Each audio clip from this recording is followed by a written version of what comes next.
Hello and welcome to episode 68 of the TRUUMAN Podcast, the podcast designed to create a generation of self-defined men.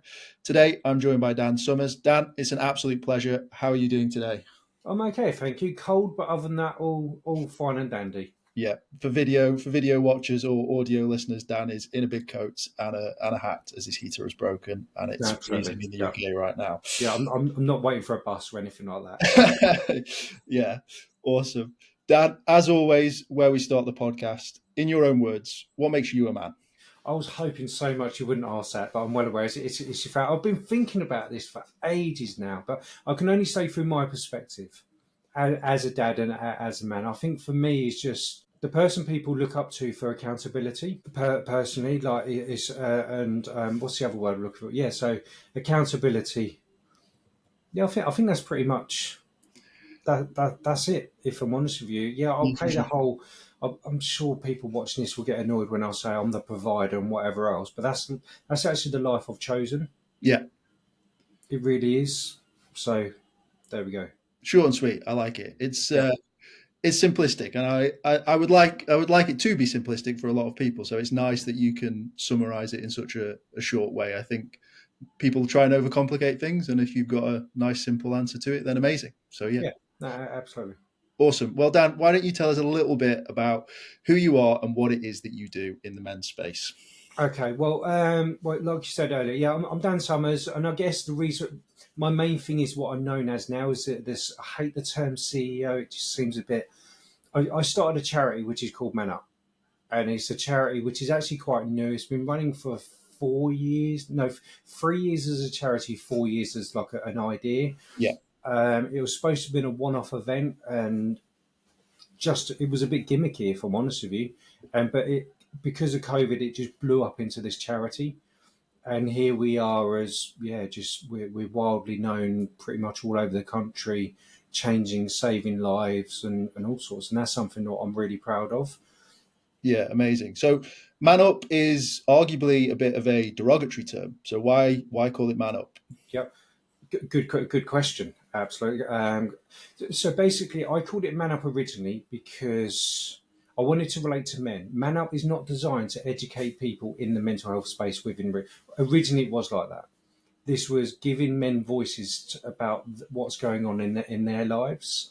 And the one thing what I've spent my life living with is people telling me to man up. I've heard so many people say, just drag your knuckles along the floor, get on with it, brother, and all of that kind of typical stuff. So when I was looking for ideas of what to call the one-off event back in 2019, the one-off event, I was just looking for names on it. And I was like, let's just call it Man Up. And then some people who are in the mental health space were like, no, you mustn't call it that. I was like, I'm onto something. So I started Googling it, like what does Man Up really mean? And in the Oxford Dictionary, arguably our Bible, isn't it, of the English language, Man Up is to be brave enough, means to be brave enough to deal with an unpleasant or an awkward situation. So I'm like, okay, I quite like that, because actually that's what all people in the mental health space are trying to do, is get people to talk, get men to talk, get other people to listen, blah, blah, blah, blah, blah. And it is brave to say, actually, my life's a bit, I nearly swore there, but my life's a bit crap at the moment. I don't think that necessarily is a gender thing. I think people do think it's a weakness. I think men are worse at it. Yeah. So I'm like, okay, well, what I'll do is I'll call it Man Up. I'm not going to tell men to man up in the traditional sense. I'm going to slap a question mark right on the end of it. And even the website is manup.how. We are simply questioning what the term man up is. I like that. That's a much clearer way of saying it, right? It's got the question mark on there, but not many people see that. So I imagine you get that question a lot, but it's good to get a clarity for it. Not as much as we used to. We used to get a lot of hate at the beginning, but now we've blown up and we're doing this, that, I'm sure we'll cover it. We're doing a lot as a charity. We're not just one of those, give us money, we'll save lives. We fund stuff. We do this, that, and the other as well. But anyway, so we're going to, now people know we're serious. But every now and again, I would say twice a month, we will get somebody message, stop telling people to man up.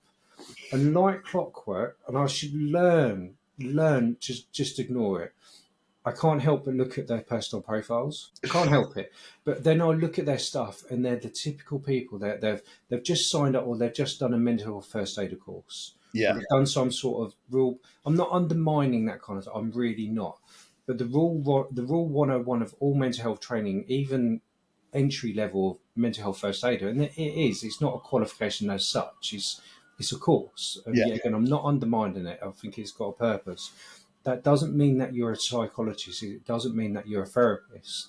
And the number one rule is if somebody's acting weird, strange, angry, depressed, doesn't matter what it is, find out why, what's going on in their life. Does that kind of make sense? So with us, I'm like, our default thing is now is like we've got a pinned video to explain exactly why we use MANUP. Yeah. If you're in the mental health space, if you're not willing to go, actually, I'm going to watch this video, which is 2 minutes to understand, we now say, well, should you actually be in the mental health space? For sure, right? It's a term that the men use. It's a term that has been with them for a while, and you're trying to attract men, right? It's not, if you're using, this is something that we can get into. Maybe it's probably why the event was so successful, but the terminology that's used in this space can be quite scary for men. Yeah, no, absolutely. I think a lot of talk around therapy, even mindfulness. Yeah. Mindfulness just completely and utterly freaked me out. I did a talk with a guy called Steve Ware. I think, has he been on it before, Steve Ware? He's not, no. Hit him up. He's on LinkedIn. Yeah. Brilliant guy. But I did a talk with him. I think I was on a panel or something like that. And on his talk, he was like, okay, so what's everyone's opinion about mindfulness? And all of these people, you get the Teams chat. Well, oh, it's beautiful. It's amazing, blah, blah, blah. And I went, what a load of bollocks. And, when like impulsive, intrusive thought, yeah, it was literally like that. And to be honest, and then he come back at me, and I'll give him credit. He come back at me. He goes, "Well, Dan, what's your?" He laughed. He goes, "What is mindfulness to you?" I went, "Well, I'm not sitting there all like a prayer circles, candles, and all of that woo-woo stuff." He was like, "What do you do to chill out?" I went, "I race motorbikes." He goes, "Well, what do you think about when you're racing motorbikes?" I went, "Nothing. Getting to the end." It was like, okay. And then I said about how I'm a massive fan of a lot of wild camping. I go camping on mountains on my own in winter, minus whatever temp. I absolutely love it. Yeah. Is there a bit of masculinity in there of keeping myself alive? Absolutely, of course. I'm not going to deny it. But it's more because I can go there with all of my head problems. I've got no phone signal. There's not even birds up there because you're up so high. So there's no wildlife. It's just peace. Obviously, there's the wind and the snow or whatever else. Yeah. And he was like, well, that's mindfulness. And now I'm like, now I get it. Yeah, I think there's a lot of people that are trying to force the conversation to include those words, whereas if you can achieve those states without having to, like you say, light some candles and think deeply, if you can just find mindfulness in any way, shape, or form, then you found it. I have a good friend who told me that he relaxes by listening to heavy metal whilst walking his dog. Like, I mean, that is just whatever works is better than nothing, right? I think is probably the short. No, exactly that. And I think, I guess, is what we try and promote through MANUP is as long as a man or the man you're helping is we're all trying to get to all trying to get to fix the problem of men talking and not dying at the end of the day. And actually, sometimes you don't need to. The best way to talk about mental health, especially with men, is not talk about mental health. Yeah. It's like it's Lewis, isn't it? I've nearly forgot your name there. So it's normally like, Lewis, I don't know, pretend we've known each other for ages. I know that every Monday you come to work, your car is spick and span. It's like that's your weekend baby of like cleaning whatever. And then I don't know, a couple of weeks you notice like the car just looks a bit crap. That's not the normal type of way. So rather than go, Lewis, I'm really worried that you might be depressed, because you're automatically going to freak out as a bloke. Just go, effing right there, mate, because I've noticed this. Yeah. It's the way getting to the solution is just completely and utterly different. Yeah. It's like I'm so anti. Well, I'm not anti the talk of getting blokes to cry. Or you must have seen the tick list every November, like clockwork, when it's International Men's Day and all this kind of stuff.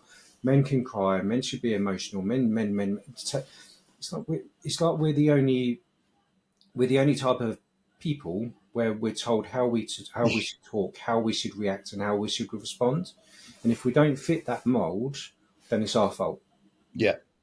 Yeah, I always do find that quite strange. Is like this is what men should be doing, and not a case of this is how you can find out how to be Yeah. more mindful, less anxious, etc., etc. It is a very strange dynamic. If you don't mind, can we just sort of rewind a little bit and Yeah, get? no, of course. So I went off on one. So No, yeah. no, that's totally fine. I just want to get a understanding of what kickstarted the idea behind the event in the first place.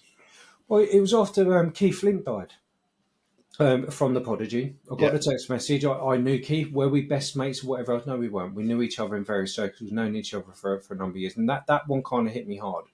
But in my office, well, it was literally 4th of March 2019. I remember looking at the phone, get the text message. I remember being surprised because even 4 years ago, I was surprised I had a signal in the area. Got Keith's dead, and I was like, bloody hell, not another one. And my wife was in the office. I think our web developers in the office as well. It was just like, what do you mean, not another one? I was like, I just know someone else has just decided to call it a day, kill himself. And they were just like, Dan, the way you're talking about it is really weird. Like, do you know how much of a problem it is? And I was like, well, I know loads of blokes who have killed themselves. And I started counting. Back then was 20 yeah, who I knew personally. Were they best friends, whatever else, no, but I knew them for yeah, things. And they were like, Dan, that's not normal. But because I was raised in the care system, I was raised in the care system. I was heavily involved in the DJ world, the rave world, and motorbike racing, blah, blah, blah, which you could say is arguably a dangerous sport. yeah, My wife does. I completely and utterly disagree if you ignore the crashes. But I just put it down to that. And then I started looking at the stats of like male suicide and men's mental health. I didn't realise it was a problem. So I started looking at the stats. And then there's one day I looked at a government PR and it said, whoopie doo look at us, we've managed to drop male suicide rates by like, it was something really stupid, like 5 out of thousands. And I was like, okay, well, what about the men who have who have got addicted to drugs? What about the ones who are gambling themselves to death? What about the ones who are really, really struggling? Why are we only focused on the instant solution, which is suicide? I was like, surely something should be done to change that mindset before they want to decide to kill themselves. And I'm absolutely adamant, and this is backed up by Dr. Susie Bennett, the research that we fund, is normally once a bloke's got suicide in his head and he's planned it out, it will happen. yeah. We have seen a little bit of research that I've touched on a few times, which is around the number of men that have committed suicide, but that also have reached out for help in some way, shape, or form through traditional Nine, avenues. 91% of suicides. Yes, Yeah, no, that was Manchester. That was nothing to do with us. That one, I think it was Manchester University. They looked at 2,000. It was either 2,000 or 2,000 or 2,500 male suicides in 1 year. 91% of them were in touch with frontline services. yeah, and I think the scary thing about that was the other statistic, which I think was of those 91, 78% of them were deemed no risk or low risk to Yep, suicide. yep. So based on your knowledge, why is that? What is the reason that men are able to hide it from these professionals? Well, I don't think it's necessarily high. I don't think it's necessarily hiding it. I do think that men are brushed off a lot and ignored. Yeah, If I'm honest with you, let's do a sweeping thing. I think we're in a world like we were talking about the mindset and the mindfulness. If you Google anything about how to get well at mindfulness or whatever, yeah, it's extremely female terminology. If you Google anything to do with domestic violence, again, it's all worded towards females. So why would men engage with that kind of stuff?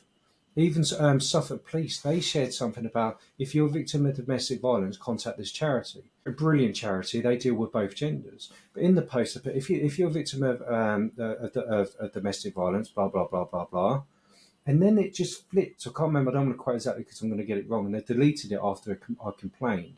It was just like, and then it was just at the bottom of it is like basically saying like 60% of males are domestic abusers. yeah. So why did you need to put that statistic in there when the charity itself deals with both genders? It's interesting because why is that the frame when it's about helping someone, right? Why is it that there needs to be the who's committing the crime? It's a case of this is the support that you need. So why is the Yeah, framing? exactly that. So I just think we We just need to try and balance that kind of stuff out. Yeah. So there is that. So I think if you Google anything to do with men's mental health, the male depression, I think is personally quite feminine terminology. I really do. But I think we're also presuming what men should be doing rather than asking them what they want. I've done videos with men. Our format is very similar to this. Obviously you have your format, which, to be honest, is so we can make it easier for edit and rehash the content. But anyway, we'll always ask, like, what have you done to get yourself out of a pickle? A life wobbled. It doesn't matter what it is. Let me just chuck this in and I'll go back to it, so I apologise. Considering we're a men's mental health charity, when I'm doing like a video like this, like a one-on-one conversation, we never actually talk about the mental health condition. Yeah. We talk about how they've either learned to live with it or avoid it in the first place. Like with me, I'm high functioning borderline personality disorder. I've had a lot of therapy and all sorts, so it doesn't bother me that much. But I'm also a high functioning depression. That's the one what just won't fuck off sometimes, if I'm honest with you. Sorry, excuse my terminology.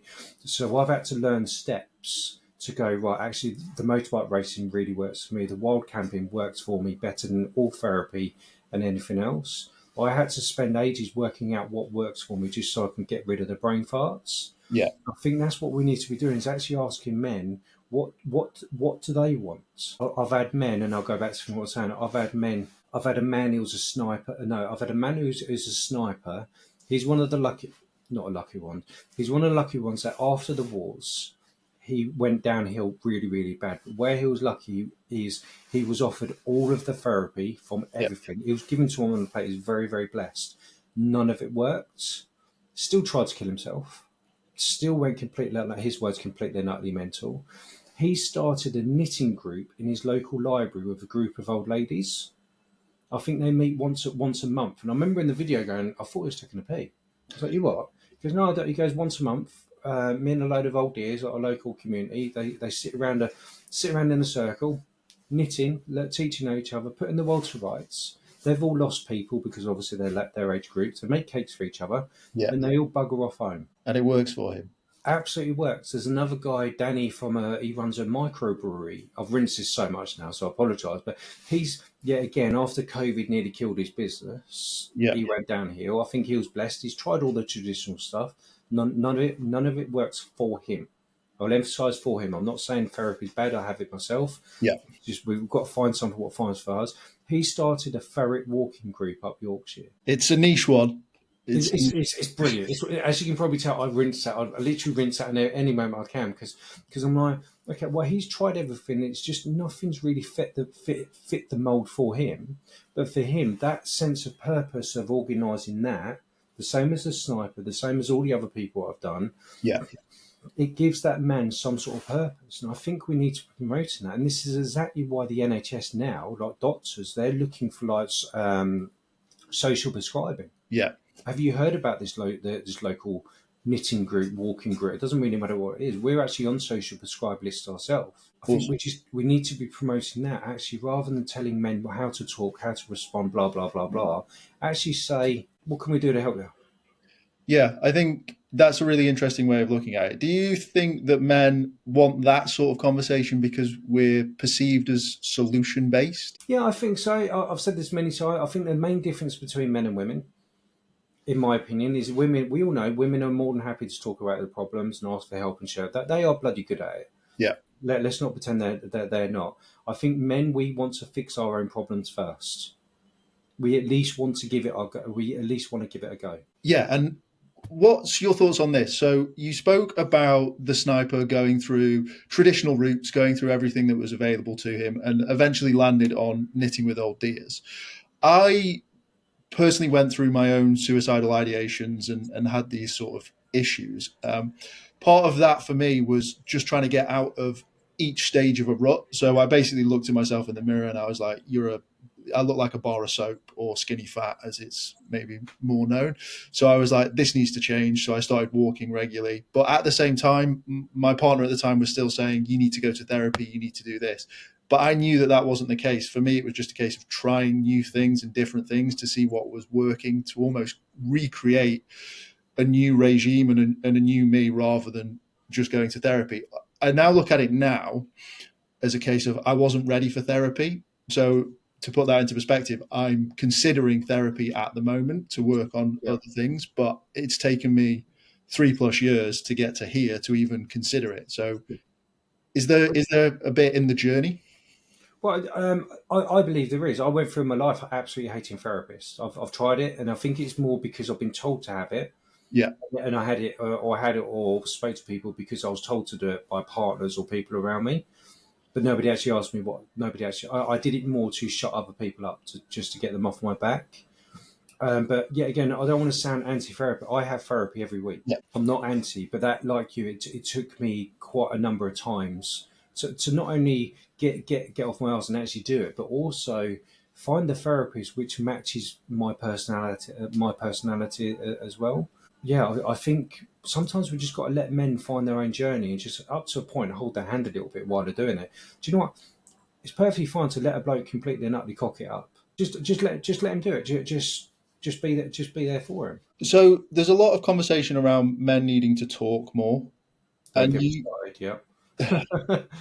well, you touched on it briefly when Yep. you sort of said about noticing a guy who may have his pride and joy's his car, and Monday it's a bit dirty. The next Monday you see the McDonald's wrapper in there, and you start a conversation.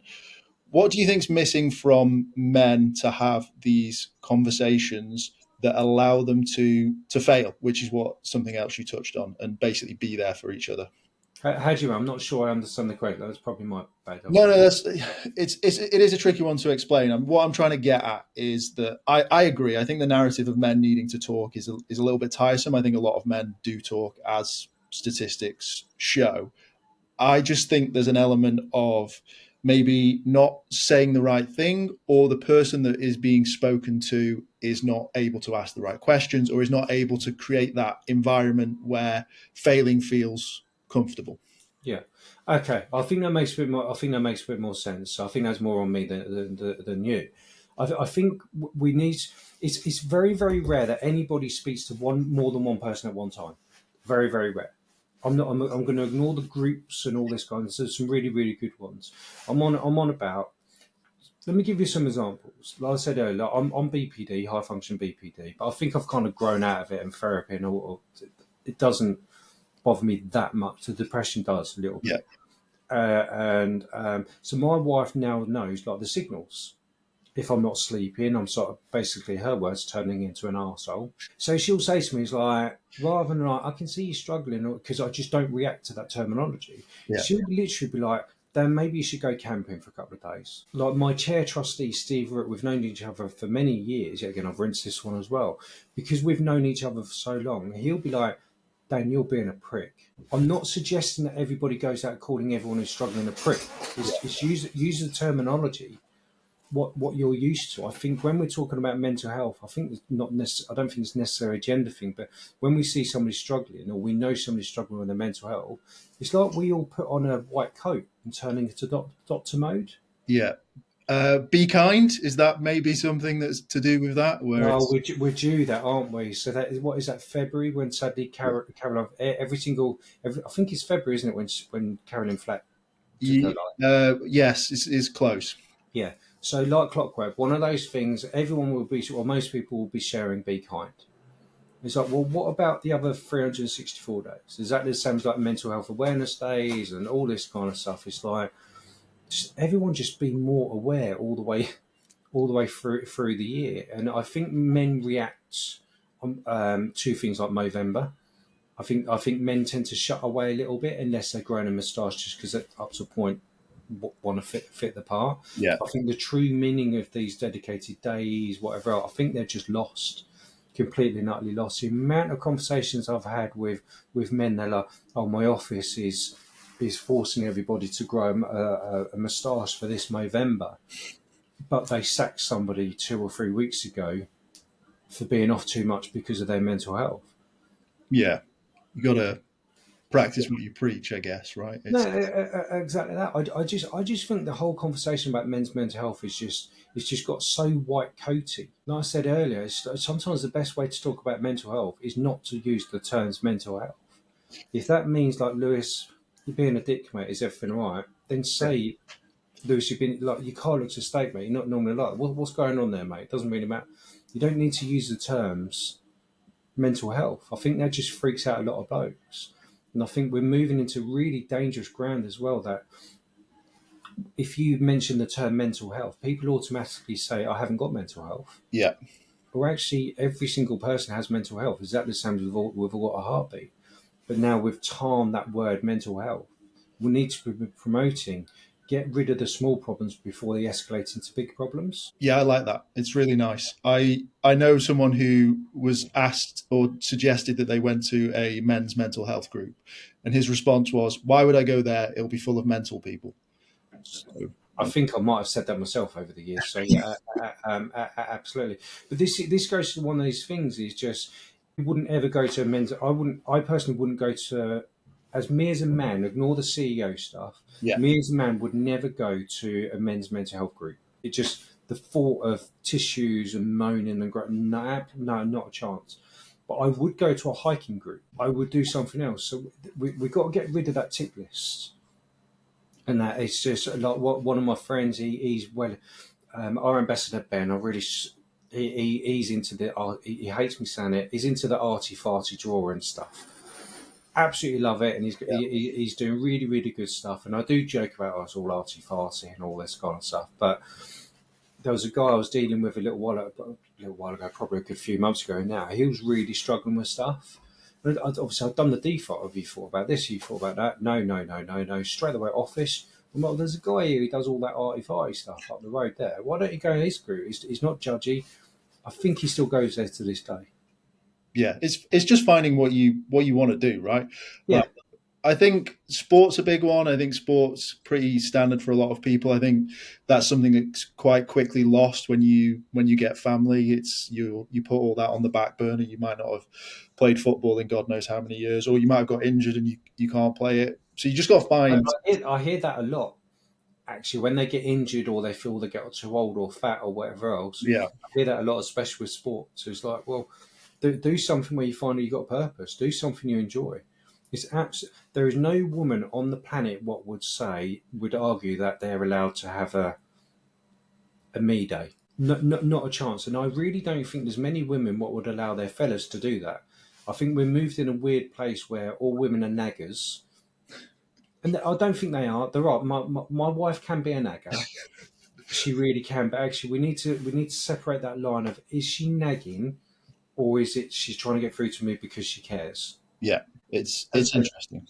We can't brand it all as nagging. But I think I've lost my mojo with that, so I apologise. Well, No, it's fine. I think it's just finding your feet, finding it, and sometimes it's about just being selfish. I think that's one of the things that I'm trying to echo is that the men yeah. need to be a little bit more selfish. Oh yeah, no, and I think that's what I say. I don't think there's many women. Obviously I'm only picking on straight relationships. So I'm not nor engaged or whatever else. But it's just in that concept, that perspective.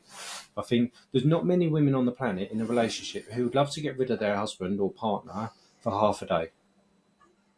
Yeah, I really don't. But I think sometimes men have kind of tricked ourselves. Maybe social media has not helped with that. That men can't enjoy their lives a little bit. yeah, which is bizarre considering we're fighting for equality. I say this statement: it's the best time on planet Earth to be a man, even anti. Let's not use the word patriarchy and all that. You have the choice to be whatever you want. If you want to be the CEO, if you want to be a stay-at-home dad, if you want to knit with some old deers, if you want to walk a ferret around a lake, you can literally do whatever you want if you play the game that is what we're currently dealing with. Yeah, no, absolutely. I do think I think it's both. I think we should just be encouraging people. Just get. I don't think it shouldn't even be called be selfish for a day. It's just looking after yourself. If you want to switch off for a day and sit on your ass and just watch Netflix, then do that. I think it's worse for men where we're just expected to keep going, and not encouraging blokes just to be a bloke. Like I said earlier, me and the wild camping, my wife jokes away, it's like, it's just you wanted to be a double R bastard and all this kind of stuff. Up to a point it is. It is, absolutely. It's about testing myself, knowing that I can survive at minus 17 and all this kind of stuff with 80-mile-an-hour winds. Of course, there is a bit of masculinity in there as well. I guess up to a point, it's the same as the motorbike racing. There's absolutely a bit of masculinity. But the reason being is because I'm a man. Yeah. I mean, sometimes that's forgotten, or we try Yeah. and not include that in conversations. But I think that could be a very big wormhole. And I really want to get onto some of the amazing work that MANUP is doing, Yeah. sort of on the research side of things, which I think is extremely interesting. So, what was the decision behind going down that route? I think it falls back to the Men Should Talk stuff, which is shared every single November. And I started saying literally from day one, I'm like, maybe men are talking, but people aren't listening. And then I found out about Dr. Susie Bennett, and she was looking for funding. And I remember when it first come about, I was absolutely disgusted because I don't know if you've read it. Her research before she come to us is literally changing how people talk about male suicide. And she was looking for more funding just to expand it. And I was like, why aren't the government funding this stuff? Why aren't the big? I'm not going to say names. Why aren't the big men's mental health charity? Why aren't they? Why are we having to step in? And I found it absolutely. But we did anyway. Yeah. Because there was two things. One, because we absolutely support Dr. Susie Bennett and what she does. I think her research is absolutely incredible. But it also, up to a point, it also gives us clout as a charity as well, because we can actually say, do you know what? Rather than we can say actually. We've stepped up as a charity when other people haven't. No other men's mental health charity in the UK is doing this kind of stuff. So it kind of gives us clout, and it also gives us the ammo for when I start using the statistic like the 91% or how many men went to a doctor, and it doesn't really matter what it is. Rather than them go, well, prove it. I can go, well, here's the research. It's up to you if you like that 91% of suicides. I've said that in talks before, and they're like, that can't be right. Well, Google it, and they're not willing to Google it. Yeah. That proves the point. Like you've asked me to come in to do a talk. I'm telling you what the issues are based on data. Nothing's to do with my opinion, and you are choosing to ignore it. Yeah, I think it definitely gives a bit more of a weight. What are you seeing that that's maybe putting a bit of pressure on government to have these conversations? I know there's a lot of push around women's issues and that side of things. Do you think that that's a goal for this, or is it just a case of the more I can shed light on it, the more people will know about it?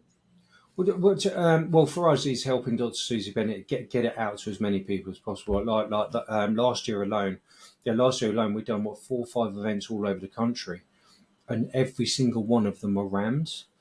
And funny enough, other than local governments, which up to a point is different, we've never had anybody directly from the government interested in coming to look at the research. They've never engaged, so I don't believe the government. It does feel like the government don't really care that much about men's mental health.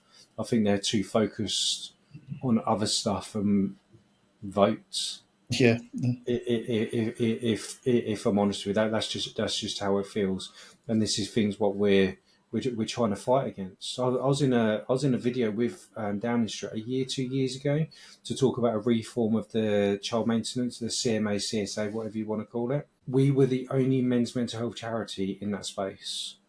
All of them were domestic violence. I get it. All of them were domestic violence and feminists and whatever else. And they're all saying, basically, the whole thing was dads are scumbags. And I was like, okay, well, maybe we need to look at it as different, of just like, if the mum with the kid has decided to move 500 miles across the country and the dad has to go and pick them up, there's got to be some sort of allowance in that monthly pay, what gives account that he's going to be spending every single weekend 150 quid's worth of fuel. Yeah. Why not look at her? Not look at her income. And the big thing, what I really pushed is, in most cases, when a man moves out because a relationship has fallen apart, normally if there's a mortgage, he'll be on the mortgage. But when he gets kicked out and then the CSA get involved for whatever silly reasons, if his name is on the mortgage and he's paying his half or all of it or whatever else, that should be accounted for in the maintenance. Yeah. But did you know that's not? Did you know that's not allocated? That's seen as a personal debt.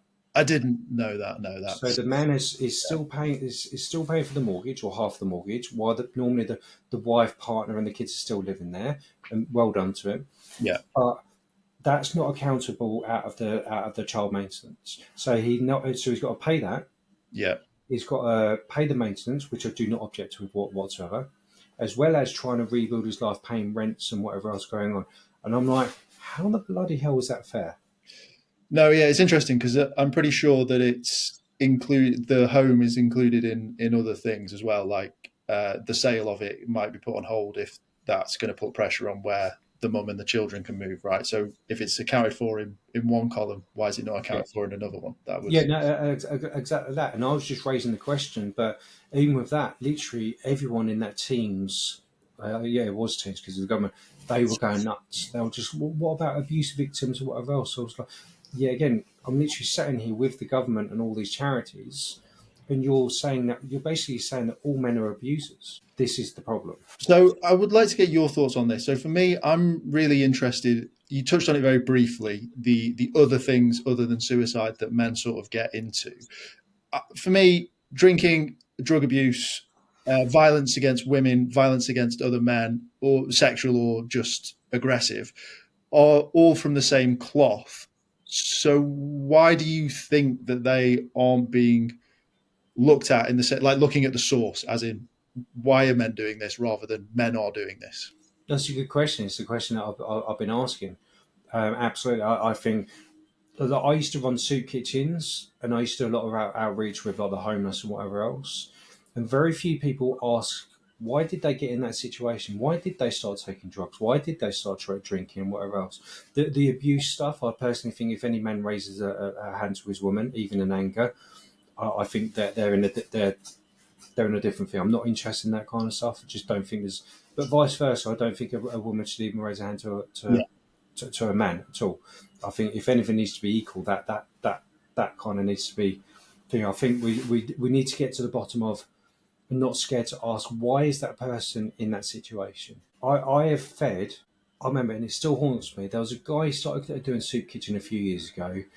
A bit sheepish, always prim and proper, but obviously he's been living on the streets. Yeah. And after I started to build a bit of a relationship with him, and I went to him, I was like, you seem all right. They're all right, but some of them I wanted to bring their necks, but most of them were actually. I remember I was like, what? If you don't mind me, I was like, how have you got to this? And he was like, you're the first person to ask me. He was a doctor at A&E. His wife got cancer, and then I think his daughter died. His wife got cancer, so he was having to quit his job. He had to pay the mortgage, and obviously being a doctor, I presume that mortgage was. I'm being judgy on this, but presuming he had more than an average mortgage. I think his daughter died shortly after, or something happened there, so his life went completely to shit. But nobody's actually asked him, like, how did he get into that? And it was basically because he couldn't keep up with his mortgage payments. Yeah, sure. It's usually a simple solution or a simple reason in that sense, and it's no, exactly. But if you just walk past him, I think he's all right now. I think he's doing all right now. But it's just if you just walked past him when he was in that state, because it is a state. That's what percent it is. He's just another homeless person who's drinking himself to death, and it's all his own fault. Yeah. Right? Is it really his own fault? No, it's definitely a conversation for sure that needs to be had along all lines in my view. But alcohol and drugs and homelessness is the outcome of that for sure. Yeah. But I do think when it comes to drug, I'm quite strong on it. Do I think people should take a drug? Absolutely not. Of course not. Been there, done all that, especially for the rave scene. Absolutely not. I do not think it's a solution. But I'm not actually anti-drug. I actually can see why people, especially with abuse, men and women have been abused throughout their life. Yeah. Can you not understand why they might turn to drugs? Yeah. Just ask the question, why, and then you can work through it that way.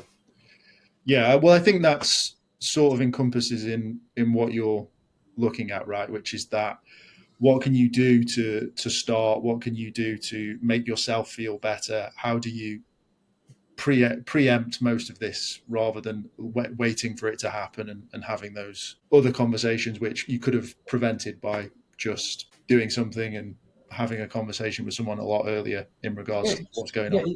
It's literally as simple as, maybe I'm being arrogant, but I've had this conversation so many times and whatever else, and I think both are worse, is if we can get rid of day one's problems, I don't know, the car blew out or whatever, it doesn't really matter what it is, get rid of day one's problems on day one. Because the worst thing you're going to do, and I'll see this time and time again, and I've fallen foul for myself, nearly had divorce and all sorts, is day one's problems escalate into day two, day three, day four. All of this kind of stuff happens.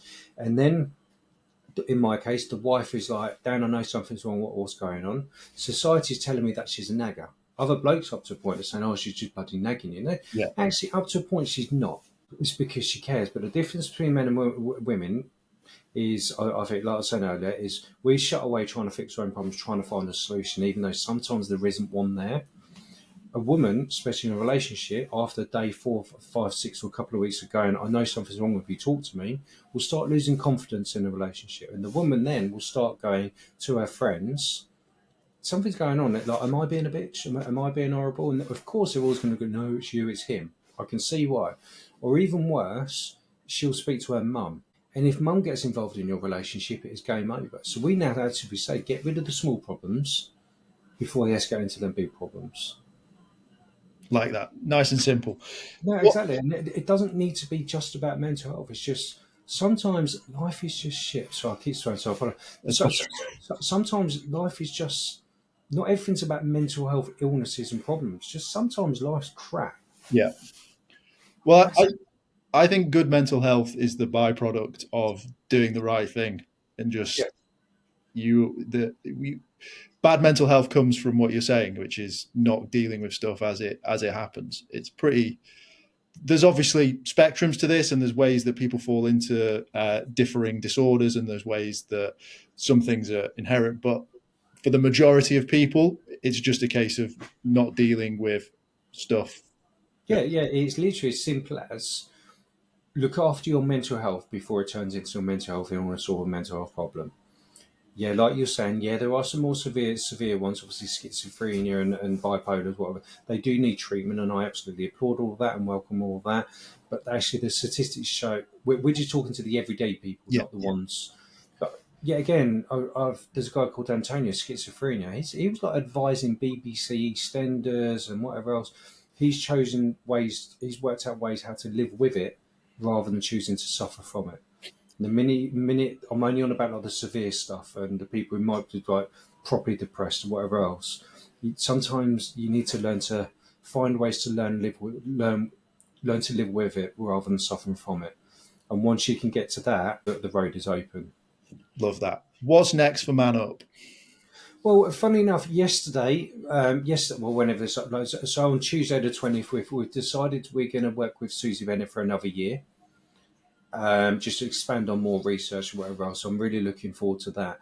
We do like therapy groups every 2 weeks with James Elliott. Any bloke can join up, completely and utterly on Zoom. Join up, learn about themselves and find solutions for themselves. In April, we're doing our very first, hopefully annual camping trip. I'm taking 30 blokes away. Nice. We're paying for it all. We're not asking for anything from any bloke. The only thing they've got to do is get there and bring a tent. But we're covering all of that kind of stuff and just continue that thing of course, asking men to talk and trying to encourage men to talk, but not being scared to say, actually, if a man's willing to talk to you, are you willing to listen? Yeah. And if you're not willing to listen, or you're not, maybe we need to change. I would really like you to explain that in a little bit more detail. If you're not willing to listen, maybe you need to change, or are you willing to listen? What do you mean by that? Well, I think good question. I think the main thing is, I don't know, say for example, let's pick on the doctor. I think doctors actually do a very, very good, I think they do the best they can at the moment. Yeah. I've done an interview with a doctor, and it's always trauma. It's always stayed in my mind. I asked him point blank, why do you just give antidepressants out willy-nilly? Everybody thinks that. And he said quite, I remember he looked eye to eye down the camera. It's quite intimidating, actually. He was like, that's the only resources I've got. I can't offer you therapy or anything like that at all. So what I'm saying is that there are really good doctors out there. Yeah. The amount of times that I've heard of men, they've gone to a charity, therapist, a doctor, and they're tapping on the keyboard, literally tapping on the keyboard. It's like the man might as well not be there. I've heard a story, actually loads of stories, where a man has actually said, life's really crap for me at the moment. And their partners or people in life is like, well, I can't deal with this. I've got a lot going on. It's like, well, why tell the man to talk to you then? And I see that time and time again. There's another one. There's a name up there. Every now and again we get checks from funeral homes. And sadly, these are blokes who have died. You can probably we can guess the reason why in literally 99.9% of the time. There was one of them I decided to phone up. It's just worded like, I'm going to ring this person up rather than send a thank you template letter. It didn't feel right. And I was speaking to his sister, and she goes to me, yeah, it's my brother who decided to take his own life. And it upset me quite a lot because he was a builder, he went to his HR to say, I'm actually really struggling with life at the moment. They sent him over to another section, like the mental health first aider. And he said, what did she say? She goes, his exact word, because it's in the report, I feel like fucking committing fucking suicide. Guess what the person said to him? Please tell me. You shouldn't use the word committed in this day and age. He then basically told her to clear off, or told them to clear off. Yeah. 6 hours later, his body was found. Am I blaming that person? No. That's too much to put on. But I think even you said committed earlier. It's about the context of the conversation. Yeah. I mean, don't correct people. If people want to be, just let them be an arsehole. Let them say what they want for like 20 minutes. Just let them offload a little bit. Yeah. I'm very anti that. I think it is committed. I think that you can tell. I agree. I agree with you. We've had this discussion, but we've had not many. We've had other complaints. Why I've never corrected anybody. Yeah. And I'm like, I don't have the right when somebody talks about their son or daughter, son or husband to say, "Oh, sorry, mate. I know your husband killed himself, but really you shouldn't say committed." I'm not correcting. I've got no. It's about the context of why. It's about the context of how I said. I'm never ever going to correct anybody on that. No, I don't think I would correct anyone, whatever terminology they use. I stand by what I say in the sense that I think it's final and it was a decision that was made. And I agree with you. Yeah. I think by saying something else, it tears away from what it is and it devalues the issue in my. Yeah, absolutely. So, but I think in a nutshell, I think we just need to like I said, just remove that white coat and just speak to them like you would normally speak to them. You don't need the white coat. Yeah, awesome. Dan, what are you seeing in the space right now that you really like, and what do you want to see more of? Well, I think more people are stepping up. I really do. Men's groups. I've always said this. I think anybody can start, male or female, could start a men's only group, and it will do really, really well. Society, local press, and whatever else, social media go, oh, well done to you, and seriously, well done to them for doing it. But it's just like, well, is no one really why is no one asking the question of like why are only men speaking to other men? Interesting. Why we're not questioning that? Why are men not? I'll just keep picking on the mindfulness because obviously that's what I said. Why are they not joining the knitting groups? Why are they not joining the anxiety group? Why are they not joining? No, it's like no one's prepared to ask that question. But I do think more and more people are using our term. I'm not saying like we're the founder of our terminology, but I think we are giving more confidence to blokes, even women. The amount of women what thank us because of the video we've done. I think we are giving voices to men, actually allowing men to work out their own or tell us about how they've got through their own problems. Awesome. Dan, it's been an absolute pleasure. I could talk to you for literally hours and it would be amazing. But I will leave the final thoughts with yourself. Let people know where they can find you if they want to hear more. Am I doing the pluggy thing now? Oh, I hate this bit. So if anyone wants to find us, the website is manup.how. Yes, that is HOW. And any social media, just put manup one word with a question mark.